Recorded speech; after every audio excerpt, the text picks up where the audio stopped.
Well, welcome everybody. We're obviously thrilled to get to the end of this legislative session in in truly historic fashion. For nearly a decade, Missouri's conservative majorities, we've worked to pass conservative reforms and create real results for Missouri families. On numerous fronts this year, we've been blocked, but this year we sent a message loud and clear that Missouri is once again open for business. I cannot tell you how proud I am of the talented men and women of our House Republican majority and the conservative reforms and real results they delivered for the people of the state of Missouri. Among our accomplishments this session, we passed comprehensive tort and litigation reform to eliminate frivolous lawsuits and end Missouri's status as a judicial hellhole. We passed 21st century labor reform to make our state more attractive to potential employers, and we passed regulatory reform to restore sanity to our state's regulation by embracing innovation for industry and disruptive technology. And lastly, we once again passed a balanced budget for the first time in our state's history, fully funds our schools without raising one penny in taxes. These are common sense reforms, they're real results, and I'm proud of this caucus for delivering for the people of the state of Missouri. With that, I will be happy to take any questions. Joe. Can you explain kind of the whole back and forth on the health care issue regarding the 8,000 and what is the final, the bill that you guys voted right on the end, what does that say? The final version of House Committee Bill 3 is the way that the Senate passed it. I have serious reservations about the mechanism and the constitutionality of it, as does the budget chairman. But we felt like it was an important enough issue to give the body a chance to vote on it. Whatever happens with House Committee Bill 3, there will be a longer-term effort to try to make sure that we're funding critical services for the elderly in our state, but also continuing to look for ways to reform Medicaid. If we don't reform Medicaid, our ability to fully fund other priorities, like education, like higher education, like transportation, aren't going to be possible. So that's where it ended up. What else?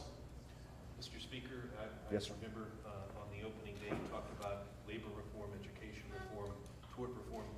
You talked about several bills. What are you most proud of the bills that passed, and also your biggest disappointment that didn't get through the finish line? Well, look, I think if you look, we set out this session to try to create one of the most competitive economic climates in the country.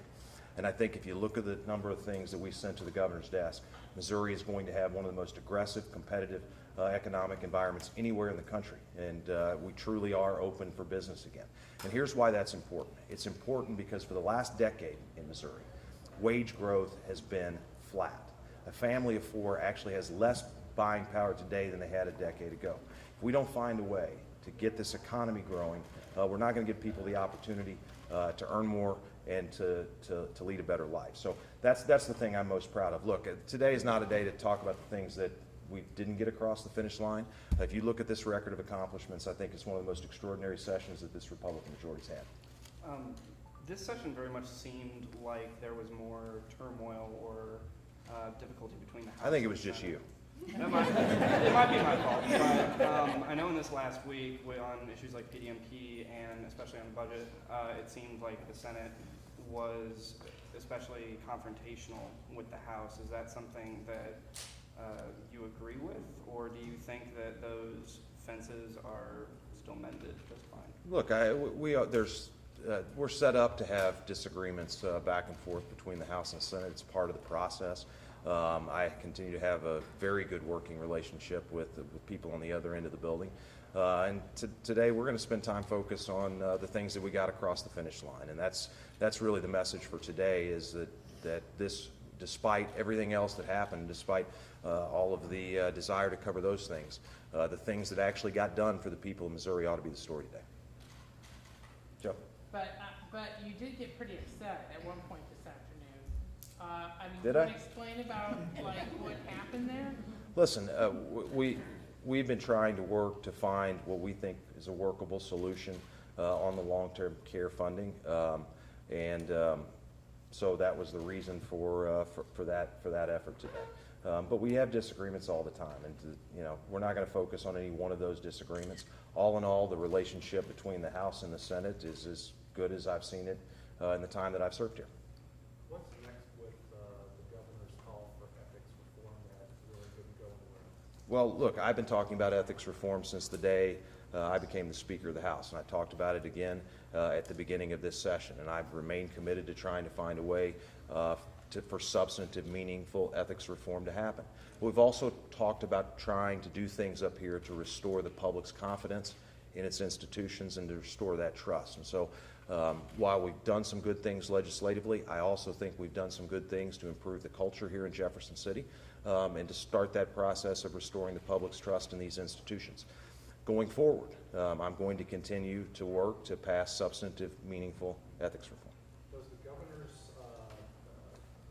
having a so-called dark money nonprofit hurt that, your attempt to do that? Look, I'm not. What we're going to focus on today is the things that came out of this session, and going forward, we'll be ready to join with anybody that's ready for substantive, meaningful ethics reform. Joe. Now, looking ahead, do you expect to have a special, that you will be seeing a special session? Are there particular things that you hope are dealt with at that time that maybe died today? I don't know whether the governor will call a special session. Obviously, as the House will be ready, as we're required to do, to respond to that call should the governor call it. But I'm really proud of what we got done in the last 5 months and the range of things that we were able to deliver on. It's been a successful session, and so after today, we'll start working on the things that come next. Whether that's in a special session or in a regular session next year remains to be seen. Yes, ma'am. Tough budget year. The state employees didn't get a raise, but they did get some other benefits. Can you talk a little bit about those? How you guys were able to come together? Yeah, well, I mean, look, one of the things that we've tried to do is recognize we have a strong workforce here in Missouri, and to be able to reward our state employees. Obviously, I know that both gentlemen from Cole have worked very hard to try to focus on those efforts. So to be able to do some things on the benefit side was helpful, but we need to continue to look for ways to find them a raise as well. Thank you all very much.